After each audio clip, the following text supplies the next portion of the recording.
ng ano, no? Ng chowking, no? So, bali matagal, nung isang araw pa tayo. Nung isang araw pa yung vlog na yon. Kaso wala kaming naisip na content ni Allen. So, yun. Minontage ko na lang. Bali ngayon, may naisip akong content.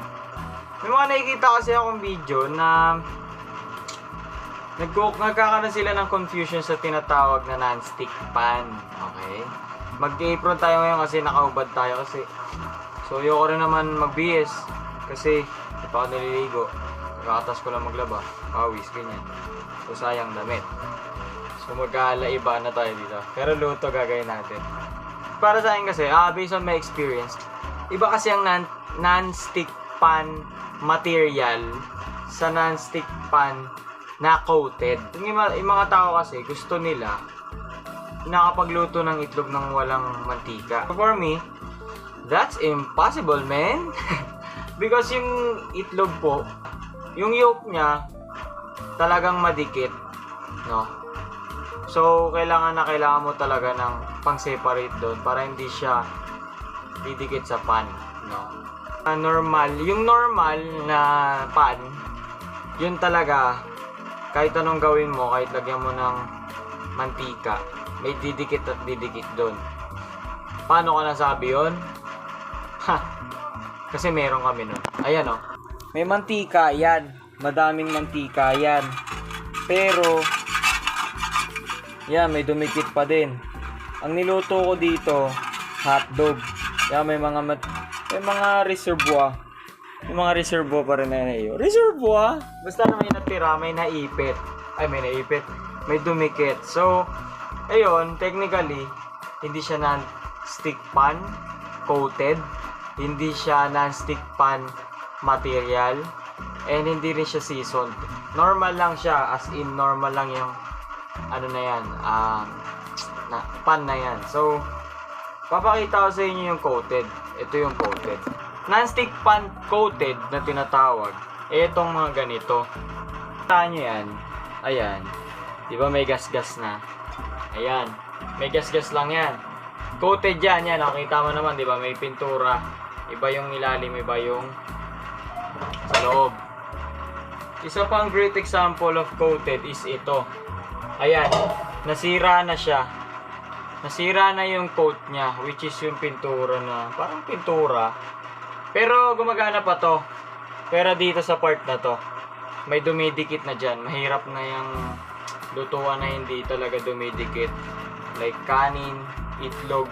Dito gumagana yung sa itlog. Pero, syempre kailangan pa rin ng konting mantika.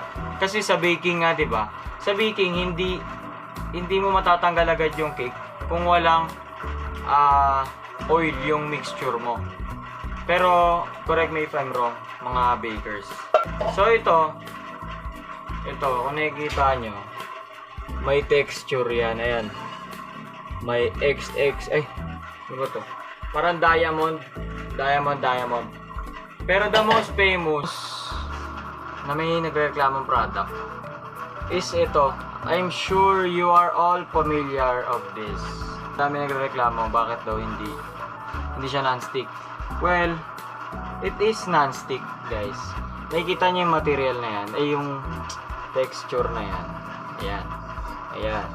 Non-stick yan. Non-stick material yan. Pero, kailangan mong i-season to or may oil. Yung tinatawag kasi na non-stick pan material. Madali siyang linisin, madali mag-isa dito, madali mag-fry nang walang dumidikit kahit kanin pa yan or itlog. So kung gusto nyo na wala talagang didikit, mag-oil talaga kayo. Yung mga ganito, possible na makapagluto ng itlog dito ng walang mantika. Possible. Pero hindi dapat ganito. Kasi didikit dito yung itlog. So masisira siya. Gamitin nyo pag ganito yung product nyo. Ganito. Silicone. I hope you've learned something in this video, no? Sana nakatulong. Sana this video would help you na hindi na lang ibenta yung product na binili nyo. So yun, proper knowledge. Research kapag binibili kayong product, no? background check. So, yun. Hindi naman ginawa yan ng manufacturer or company nila na hindi totoo. May mga bagay na kailangan natin aralin pa ng deeper perspectives na para magamit natin sila ng mas madali. Yun. And hopefully this video helps you and learn, give you knowledge. No? So hanggang dito na lang guys. Wala pa akong maisip na outro sa bago kong content. Kasi iwanan ko na yung dati kong content. No? Masyadong kiddish. No? So yun. Thank you guys. Dami ng TV is out.